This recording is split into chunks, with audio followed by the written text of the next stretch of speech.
મોરબી તાલુકાની હજારો વીઘા જમીન પાણીમાં ગરકાવ થઈ છે। નાગડાવાસ અને નવા નાગડાવાસની જમીન જળમગ્ન થઈ છે। ખેતરોમાંથી હજી પણ પાણી ઓસર્યા નથી। વરસાદી પાણી ભરાઈ રહેતા કપાસ અને મગફળી સહિતના પાકને નુકસાનીની ભીતિ છે। ખેડૂતો એન્જિન મૂકી ખેતરોમાંથી પાણી કાઢવા મજબૂર બન્યા છે। રાજ્ય સરકાર પાસે ખેડૂતોએ સહાયની માંગ કરી છે। ઓછામાં ઓછા 50% જમીનમાં પાણી ભર્યું હતું અને સાથી હમણાં અને જેને જે કાંઈ વાવેતર થયું હંધું ભરી ગયું, હવે ફેર વાવવું પડે એવું હોય એટલે જે સરકારશ્રીને કહી અહીંયા છાતી હમણાં પાણી આવેલા ગયા 9, 8, 9 ઇંચ વરસાદ થયો હોય એટલે ગામમાં એમાં ભયંકર હતું। પણ અમે સામાજિક કાર્ય તરીકે બહુ મદદ કરી અને આ ઓસરી ગયા પાણી અને આ નિકાસ જ્યાં ત્યાં ખોલી અને પાણી કાઢ્યું।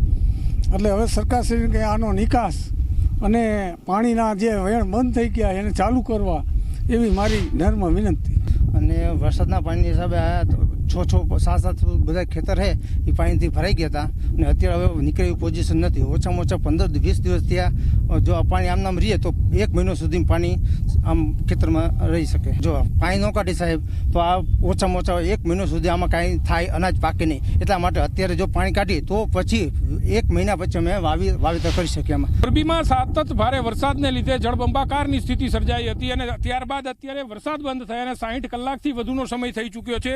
અને જે આ દ્રશ્યો દેખાઈ રહ્યા છે આ મોરબી તાલુકાના જૂના નાગડાવાસથી નવા નાગડાવાસ જે ગામ જવાનો રસ્તો છે, આ રસ્તા ઉપરના ખેતરના દ્રશ્યો છે કે જ્યાં અત્યારે પણ 1.5 ફૂટ જેટલા પાણી ભરેલા જોવા મળી રહ્યા છે।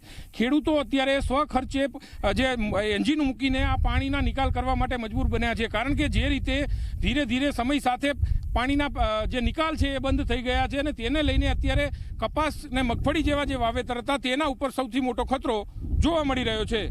નિલેશ પટેલ, ગુજરાત ફર્સ્ટ, મોરબી।